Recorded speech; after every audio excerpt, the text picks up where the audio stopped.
Hello and welcome to the first entry in the C&C Tiberian Sun mod corner. The first mod we will look at is Tiberium Resurrection by LucasSK version 3.5, released in June 2020. For the most part, the mod equals the original game, with slightly reworked gameplay elements and a number of new skirmish options. Starting the launcher leads us straight to the somewhat spacey looking main menu with the familiar entries. There's the option for a new campaign, but at least for me starting a new mission resulted in a crash. Maybe this will be patched in the near future. The prologue is playable though, more on that later. The options menu shows a quite considerable amount of settings, as is common for the new Tiberian Sun clients. One thing you might want to experiment with a bit is the renderer. The setting TS DDraw OGL worked best for me. Some of the other renderers slowed down the game quite notably. In several mods that include the original campaign, you can also install the old FMV cutscenes from Tiberian Sun and its expansion. In this specific case, it is not possible to do this, nor is it necessary because the old campaign is not available for playing. Under the extras menu you can start the Tiberian Sun map editor, which I did not really bother getting into, since the mods usually come with a good selection of maps. So the focus of the mod clearly is the Skirmish or multiplayer mode, which is extensive in terms of available options. Like with virtually all mods for Tiberian Sun, the automatic map generator is not present anymore, which is a bit of a shame. There are 16 maps specifically for Tiberium Resurrection and 23 from the vanilla game, which are missing some of the new additions to the game, mainly the new form of red Tiberium.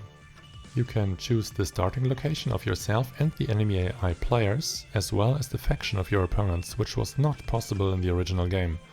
Why, I do not know. You can choose the faction, unit and structure color and up to 4 different teams. Enemy AI can be set to easy, medium and hard. Plus, there's an option that pushes the difficulty even higher. Speaking of the AI, I have found it to be quite capable. For example, I've seen my opponent use the cluster missiles not only to vaguely destroy some buildings in my base, but tackle my anti-air turrets, which were shooting down his air units. Also, the AI used the missiles to target a group of my units that were on the way to attack his base. This could be coincidence, but I think I've never seen such behavior in the vanilla game. There are the standard settings for the game, such as crates, short game or frequent iron storms. The options include a setting for constant credit income, the option to exclude crates that have negative effects, a game where the entire map is already revealed, the reshrouding of explored regions of the map with time, the possibility to build next to structures of allied players, much more valuable and long-lasting Tiberium fields, an MCV that can be captured, dynamic alliances which can be started and ended during the game, and of course a sandbox mode that unlocks all units and structures which all cost just 1 credit and build very fast. This feature, however, is a bit broken when you allow for super weapons. Units ready. Sir, Missile yes, sir. launch detected.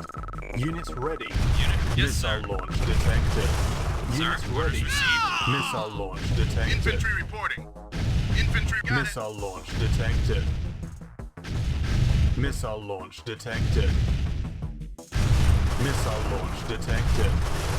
Unit locked. The game types can be set to standard Tiberian Sun or Firestorm, which just controls the tech tree. There is supposed to be the option to capture a mutant armory, but it seems not operational in this version of the mod.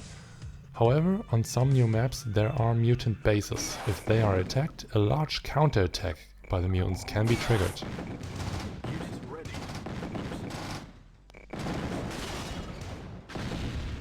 Besides the normal skirmish mode, there are the game modes called Showdown and Apocalypse. At this point you can only play Nord in Showdown mode. Here you start with limited resources and without the option to build a refinery. Advanced technologies can be built from the get-go, so have to look for an effective composition of your attacking army. Your opponent, GDI, seems to have unlimited resources, however. Therefore you need to build up your forces and attack quite quickly. But because you have access to high-tech units from the start, you indeed have a chance in doing so. Apocalypse mode is normal skirmish with a constant thunderstorm and lightning hitting everything on the ground. I'm not really sure if that's it or there may be some other features. Also, the minigame category can be chosen, like tower defense, navigating a labyrinth, or just playing Pac-Man or Gallagher if you're into that. A funny little addition to the main game in any case.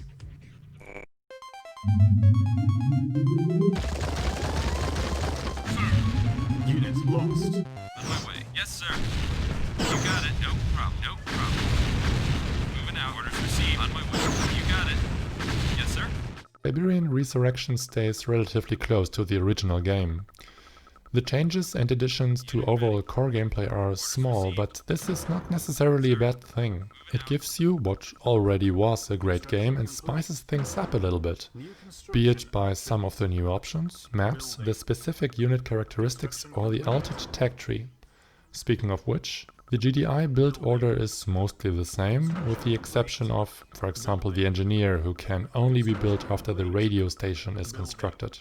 The upgrade center with its ion cannon and drop pod upgrade can be built multiple times. If you want, you can have like 6 ion cannon uplinks, which decreases the charge time considerably. The defense towers are now dedicated buildings. No longer do you have to build the base and add-ons for machine gun, RPG or anti-air rockets. The infantry roster gets an upgrade too with the commando, whose attack is similar to the cyborgs. Each faction gains the ability to build searchlight towers and light posts that distribute yellow or red light, depending on whether you play GDI or not. Both sides can also build the outpost vehicle, drawing inspiration from C&C Tiberian Wars. This slow vehicle basically serves as an MCV in terms of nearby space that structures can be placed in. Nord no longer has the ability or necessity to build a tech center. Instead, the Temple of Nord is built, which makes a number of units available, that being the Cyborg Reaper, the Cyborg Commander, Subterranean ACP and the Devil's Tongue. The Stealth Generator, Obelisk and Missile Silo are unlocked at this point as well. Units that have been completely removed from the game are the Hunter-Seeker Droid, Limpet Drones, the Mobile EMP Vehicle, Mobile Stealth Generators and the Mobile War Factory. I, for my part, never used said units all that much anyway.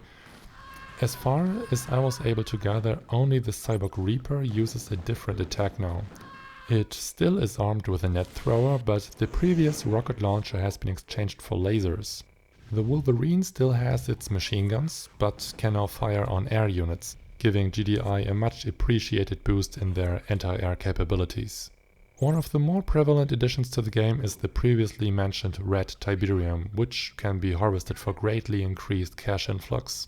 While the normal green Tiberium gives 700 credits per fully loaded harvester, and the blue version only gives 1260, the new and potent red crystal gives 2380 credits per harvester, more than triple the standard income. Often there is only one spot of red Tiberium on the map, and its control is essential as long as it exists. You can try and take the field and defend it from your enemy, just harvest it parallel to your opponent in case he lets you do that, or you can even destroy the explosive field in order to deny everyone the valuable resource. The campaign is still being worked on by the author. A little glimpse into the new story is given by the relatively short prologue mission. I will not give away too much, but it is presented nicely and with quite a bit of effort. I'm very much curious in which way the later story in the new campaign will play out. If we want to access multiplayer, we enter the C&C Net lobby, and we wait a couple of seconds and we change our current channel, like Yuri's Revenge. There should be a lot of players there. Let's wait a couple of seconds. And yes, there are indeed a couple of players there. We would join a game or create a game, but first we have to choose the appropriate channel. Tiberian Sun, create game. We set the number of maximum players, enter the advanced options, and then we should choose a server with some people on it and a ping that is pretty low. Let's choose this one. And we see the familiar screen from Skirmish mode. We choose the site, various options, the map obviously, and then we can unlock the game, launch it, or leave it. As we already can see in the Prologue mission, there are some custom in-game video messages together with newly recorded voiceover. The GDI electronic assistant is now voiced by Stefan from the YouTube channel No Strings PRD, who in his own right is quite a C&C fan. This already gives the game a somewhat fresh presentation, and, may I say, you don't even really hear his German accent. Unlike mine. I'm working on it. Like the majority of Tiberian Sun mods, this one uses the same overall optical presentation, meaning pre-rendered maps and sprite and voxel-based buildings and units. If the unit color palette is not to your taste, you can, for example, run the commonly used reshade post-processing software to create the desired effects.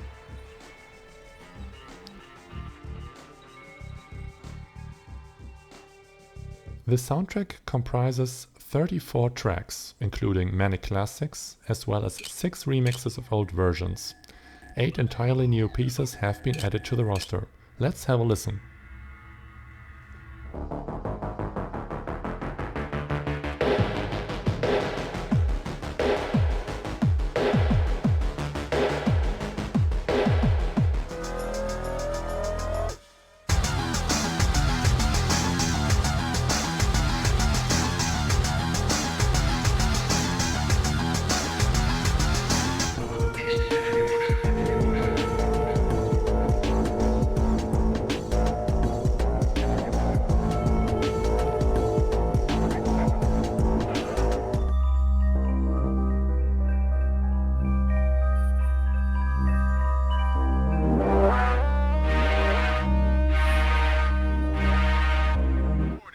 Tiberium Resurrection is a very well put together mod that aims to make the original formula more interesting by adjusting and adding small pieces here and there. Together with a number of skirmish options, modern system support and a reworked soundtrack, it does indeed succeed. I am really looking forward for the campaign and future additions to the project. If you love the original game and want to reignite your nostalgia and maybe try something a bit new, I can wholeheartedly recommend the mod. You can download the entire ready-to-play directory from moddb.com. I also put a link to the mod in the video description. Thank you very much for watching, and until next time. Building.